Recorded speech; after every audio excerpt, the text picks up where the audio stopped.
Chapitre 2, les sources du droit. Les différentes sources du droit.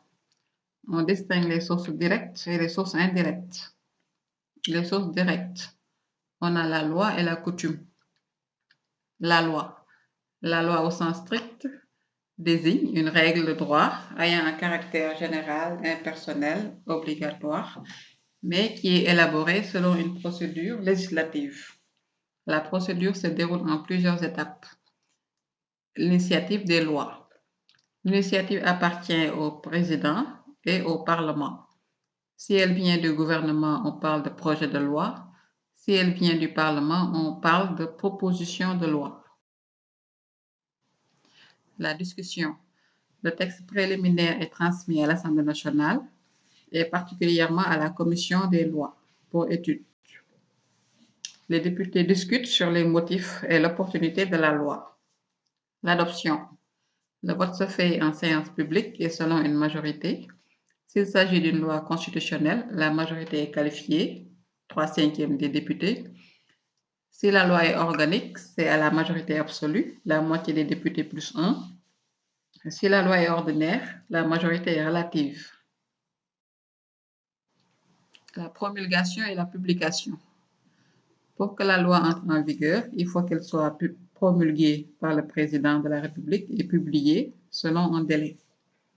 La promulgation est l'acte par lequel le président de la République atteste l'existence et la régularité de la loi et en ordonne son exécution. Elle est faite dans un délai de 8 jours après l'adoption.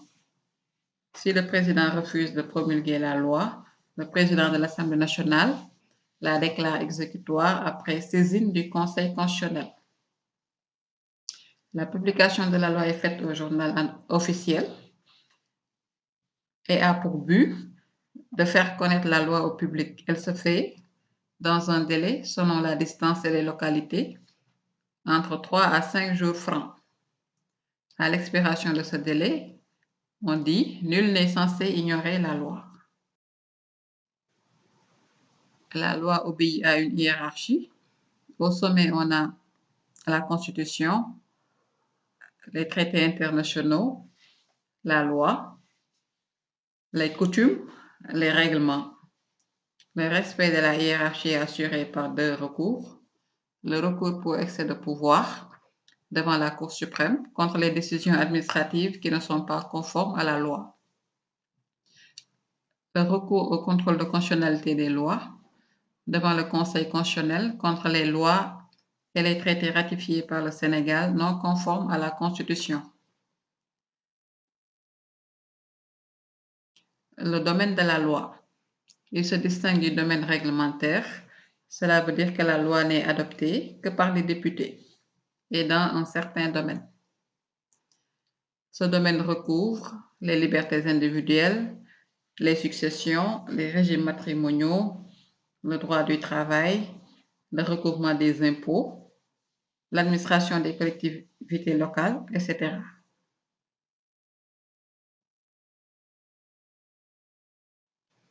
Les règlements. Ce sont des décisions qui viennent du pouvoir exécutif. Ils obéissent aussi à une hiérarchie. Les ordonnances. Ce sont des décisions qui émanent du président et qui concernent le domaine de la loi, mais avec l'autorisation de l'Assemblée nationale à travers la loi d'habilitation. Elles sont limitées dans leur objet et dans le temps. Les décrets. Ce sont des décisions administratives prises par le président de la République.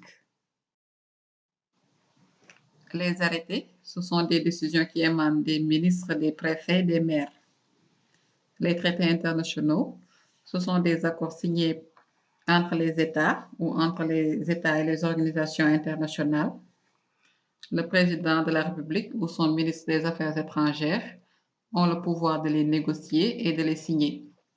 Après leur ratification par le président ou l'Assemblée nationale, ils deviennent applicables. Dès leur publication, ils ont une valeur supérieure à celle des lois. La coutume. Elle renvoie à des usages observés habituellement et de façon répétitive par une société et qui deviennent au fil du temps obligatoires. La coutume est constituée de deux éléments, l'élément matériel et l'élément psychologique. L'élément matériel renvoie à trois choses. Le caractère général, l'usage doit être répandu dans le milieu. Le caractère constant, l'usage doit être régulièrement suivi dans la société. Le caractère ancien, l'usage doit avoir une certaine durée dans le temps. L'élément psychologique renvoie au fait que l'usage est accepté par l'opinion et devient obligatoire. Exemple de coutume juridique. En droit de la famille, on dit que la femme mariée porte le nom de son mari. Le présumé père, le mari de la mère. En droit des obligations, en matière de meubles, la possession vaut titre. En droit pénal, toute personne a droit à un procès équitable.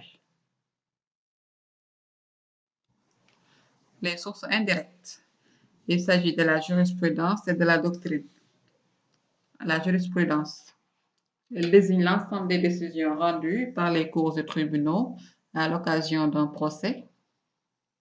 C'est une source facultative de droit, c'est-à-dire que le juge n'est pas obligé de s'y référer. La doctrine. Elle renvoie aux études et travaux de recherche des juristes sur les problèmes de droit. De ce fait, elle a une valeur scientifique. Comme la doctrine, elle a une valeur facultative. L'application de la loi. Application de la loi dans le temps. Pour régler les conflits de loi dans le temps, le droit a posé deux principes. Le principe de la non-rétroactivité des lois nouvelles et le principe de l'effet immédiat des lois nouvelles. Le principe de la non-rétroactivité. C'est un principe général de droit qui trouve son fondement dans l'idée de droit acquis.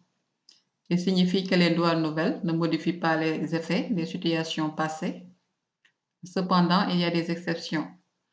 Les lois déclarées expressément rétroactives par le législateur, les lois interprétatives établies pour éclairer une loi controversée, les lois de compétence et de procédure, les lois pénales plus douces qui suppriment une infraction ou prévoient une peine moins lourde.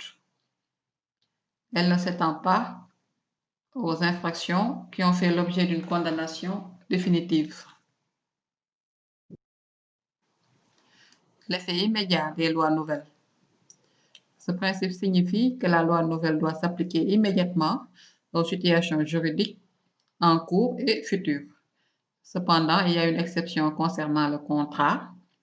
En effet, le contrat est régi par le principe de l'autonomie de la volonté et le législateur ne veut pas imposer aux parties une situation qu'elle n'avait pas prévue avant la signature du contrat. Ainsi, si on est en présence d'un contrat, la loi ancienne régit le contrat et non la loi nouvelle. Mais l'exception ne s'applique pas si la loi est d'ordre public. Exemple, une loi qui augmente les salaires. Dans ces cas, on considère que la loi apporte un avantage social aux citoyens. Autre exemple, une loi qui baisse les loyers ou bien une loi qui baisse les impôts. L'application de la loi dans l'espace. Il peut arriver que dans certaines situations conflictuelles, on doute sur le droit applicable du fait d'éléments d'extranéité. Ces éléments peuvent être la nationalité différente des parties, l'implication d'un territoire étranger. Ainsi, pour régler le problème, le droit a posé deux principes, le principe de la territorialité des lois et le principe de la personnalité des lois.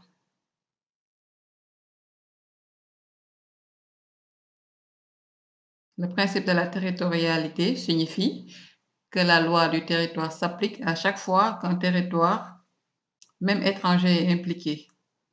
Exemple, un Sénégalais commet un crime aux États-Unis. Quelle est la loi applicable? C'est la loi américaine, le lieu de commission de l'infraction. Concernant les contrats, exemple, un Sénégalais conclut un contrat au Sénégal et doit l'exécuter au Mali. En cas de conflit, quelle est la loi applicable? Est-ce la loi sénégalaise ou la loi malienne? La loi applicable, on peut faire un choix entre le lieu de conclusion du contrat et le lieu d'exécution du contrat.